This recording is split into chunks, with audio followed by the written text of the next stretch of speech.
வந்துட்டோம். இந்த இடத்துல வந்தோடனே நம்ம சவுண்ட்லாம் விடக்கூடாது. டப்புன்னு குறுக்கில் வந்து என்னையாடா கூட்டம்னு சொல்லி வந்து பட்டான்னு வச்சிருவான். அதனால நம்ம சேஃப்டியா போவோம். பக்கத்துல நடக்கிற மாதிரியே சத்தம் கேக்குது. ஆனா எங்க நடக்கிறாங்கன்னு தான் இன்னும் தெரியல.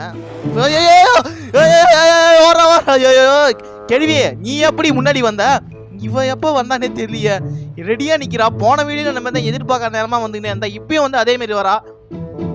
ஆஹா திருட்டு கேள்வியா இருக்குதே. நல்ல வேலைங்க, நான் மட்டும் ஜஸ்ட் மிஸ். திரும்பலன்னா பட்டான்னு வச்சிருப்பா கண்ணாமட்டிலே ஒண்ணு. I see you I hate you hide சீக்னு என்னென்னமோ சொல்லிட்டு போறா. ஐயோ கிழவன் அந்த பக்கம் போறேன், கேள்வி இந்த பக்கம் போகுது. கிழவன் அந்த ரூம்ல தான் இருக்கிறான். போலாமா? கண்ணாடி வேற பார்த்துன்னு என்னமோ பண்ணின்னு கிடக்குறான். சரி நம்ம அப்படியே போயிடுவோம். பார்த்து நிற்கிறான். ஏய் கிழவா, வேணாம், நம்ம எதுக்கு வாயை வச்சுன்னு சும்மாவே இருப்போம். அவன் போயிட்டோம். கையில வேற துப்பாக்கி வச்சுன்னு இருக்கிறான். கேள்வியாச்சு பரவாயில்ல, தொத்தைன்னு வந்து அடிக்கும்.